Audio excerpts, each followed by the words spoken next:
What is up, peeps? Hope we're all doing well, enjoying your day so far. Welcome back, as per usual, to more CS news. I made a little poll for all of you guys yesterday because I don't want to rub anyone the wrong way, and it's very difficult for CS news whether to do it breaking and right away and right after matches and potentially have spoilers for people who don't want that, or to go the day after depending on which event it is, which trophy it is, which series it is. It's very difficult to find that balance. So I posted about that, and I don't want anyone out there to have to block this channel because I'm spoiling results by covering the results after the tournament did happen, but I understand both sides. So going forward, I'm going to try and have a better balance of when to actually cover some of these events. And it's a difficult balance for sure, but we will find a way. Just like Cologne found a way to make some big news this past weekend. We already covered it in our last video. Team Spirit, your Cologne champions. Of course, Donk, just 18 years old. Now 3 huge title MVPs and Cologne added to that list. And it's incredible. I mean, this Spirit lineup, they make one change and now they're back on top of the world and didn't even have to face Vitality in the playoffs to get there. Yeah, this sets up some great storylines for the future, but congrats to Spirit. They dominate Mouse, as we already talked about yesterday. But speaking of that Cologne audience, a bit under Backlash, and definitely made the news. I wanted to wait till after the major to cover this. I'm going to play this clip for you guys and see if you hear anything towards the end. The kings of CS2, Team Vitality!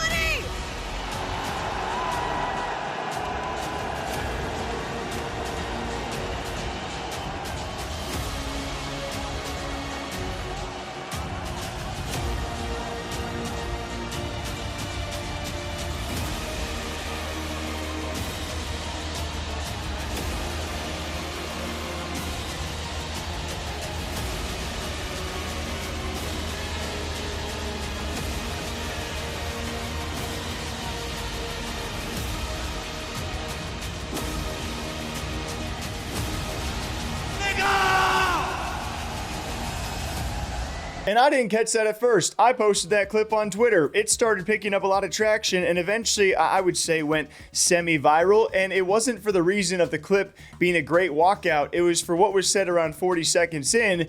Yeah, there was tons of racial slurs and other slurs thrown out as Cologne had introduced these crowd mics. I don't know where they were located in the stadium or in the arena, but people found out. There was also another clip I posted where someone was just moaning into those microphones, and I think this is probably the last time we'll see crowd mics for a while, or if we do, I don't know how they're going to police who can actually get close enough to do these things. And it got escalated even further, and I don't mean to pick on the Cologne crowd, but that's what it's being touted as, because there were so many examples from this event of people saying things that were like wild to say. And another one was actually on HLTV confirmed, and unfortunately it was directed at Machine, and he handled this like an absolute champ. And I didn't want to talk about this till after because, it takes away from the moment itself. But the fact that someone said this is one thing. The fact they got away with it is a different thing. I mean, this is absurd. You have to be an absolute idiot. It's just so inappropriate what was said here. Okay, so on the back, it has this cool. I was Googling. Say it again. Oh, okay. Racism. It is a HLTV podcast after all. Okay. And in case you guys didn't catch that, someone literally went to this live show and then directed the question at Machine saying, "Did you pick the cotton yourself?" Just blatantly being racist in front of a crowd like that. I don't know what happened after that clip, but that clip did, of course, see a lot of traction because, again, terrible for Machine to have to go through that, especially with a live audience. You expect everyone to be there, to be happy, to be wanting to be a part of that show. I don't know if they thought that was funny, but it was just an awkward situation of like, how do you move on from a moment like that? And those are the kind of people that don't deserve to be at a CS event. I know this is a subsidiary event, but yeah, those clips are going viral all weekend long. So a lot of people wondering, what happened with this Cologne crowd? Like, you guys are embodying the stereotypes of online CS or CS matchmaking into real life. And that's just like not okay. And I do want to say one last thank you to our sponsor throughout all of IEM Cologne, that being Skin Club. They've been amazing to work with. They got some weekly giveaways, weekly tournaments all on their site. You guys can use code CS News down below, and other openings. You can also upgrade your skins and many other exchanges on their website, guys. And they've been a great sponsor throughout this entire coverage. A huge shout to them. We will see if they return in the future. So thanks to Skin Club for sponsoring this video and several others throughout this IEM Cologne coverage. And thanks to you guys for supporting. So not to linger on it too long, but yeah, a lot of crazy stuff going around. And when that stuff goes around, it looks bad on the entire CS community, because we are now even further stereotyped of like, oh, that's what online CS has become. And now it's becoming that at IRL events.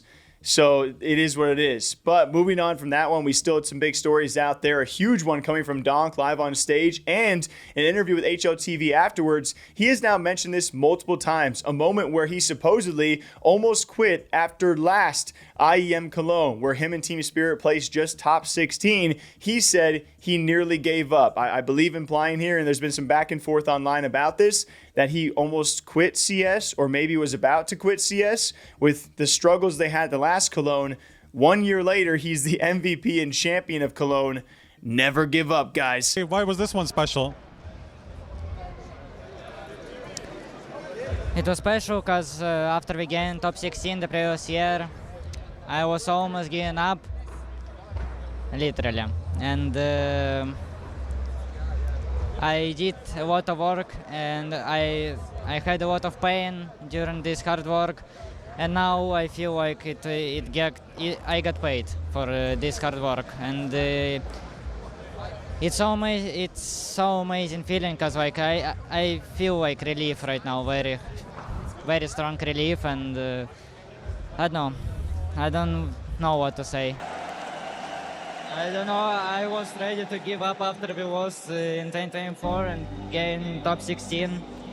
And now 1 year later I'm winning this tournament. And it was very emotional for me and very important.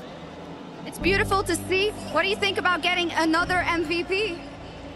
Nice, but the trophy is more important. And of course, this comes off the back of us seeing a rare moment where Donk actually showed emotion, and not just an emotion, he actually was in tears on stage, which is a beautiful thing. I mean, again, people forget this kid is just 18 years old. That alone is a very emotional time, okay? Have I cried in my last... I'm almost twice his age. Have I cried in that amount of time? Yes. Have I ever been an MVP 3 times over and won as much as he has, all by the time you typically would be like barely graduating high school? No. It's got to be an emotional roller coaster, I'm sure. But we're so used to seeing this guy as like a robot and not smiling whatsoever. So to go from the not smiles to the instant tears, it was a really beautiful moment to remember, like, this kid is going to go down as one of the all-time greats. That is 100% like for sure going to happen. And so for him to embrace this moment and to go a year previous to almost quitting to now this, yeah, that's got to be very emotional. So a rare Donk moment where he almost gave up. He clearly has not. And this Team Spirit, oh my goodness, they're probably not going to give up for a while.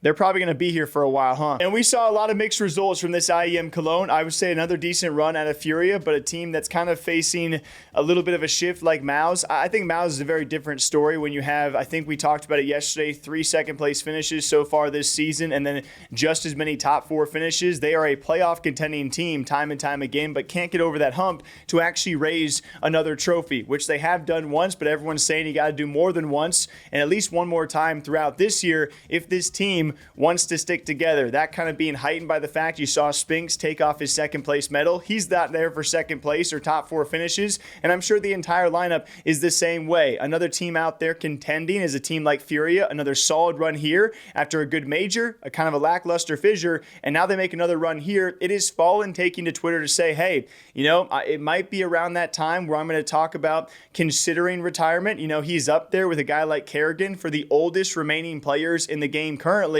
And if he had won this past major, I believe he would have beat Kerrigan's record for the oldest player to ever win a major. Him and Kerrigan both had those chances. They both fell short in playoffs, unfortunately. Point I'm going to have to step down. That's why I bring another helper to the team. It's very difficult to find all the roles that have been contributing to the team. That's why we started with the All Pro. And at some point, someone is going to come up on my place, but I'm not so sure it's going to be right now or later. It doesn't really matter. For now, what I know for the fact is that I'm going to play until December with the team, and I'm enjoying it a lot.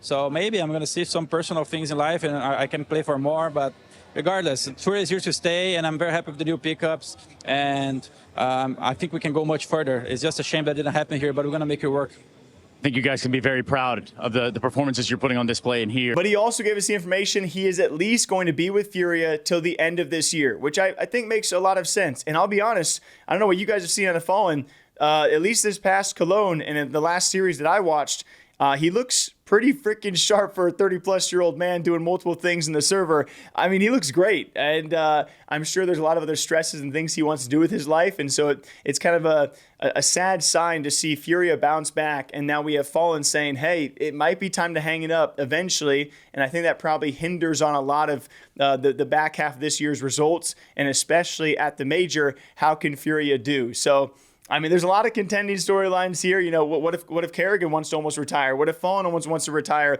And then both those teams, what happens when those figures leave? Do they just freaking implode? We have no idea. And that's the beauty of CS. But until next time, guys, thank you all for watching. In case you care about the itty-bitty little details I shared with you yesterday, I am now leaving today for China. I will be there for probably 7-ish days. And so expect some CS news videos from a hotel room in China. That'll be a first for me, by the way. So if any of you guys have any recommendations, or if any of you guys are going to the Marvel Rivals mid-season finals, you let me know. We can hang out over in Guangzhou, I believe it is. So it's going to be a fun time. And then after that, we're going to Germany. It's going to be a busy month. So I'm going to see you guys in some Chinese and German hotel rooms making CS news while I play RuneScape, okay? Till next time, take care of yourselves. Thank you all for watching and for being here. Yesterday, we broke 79,000 subscribers. Thank you so much. I'll see you next time. All right, bye.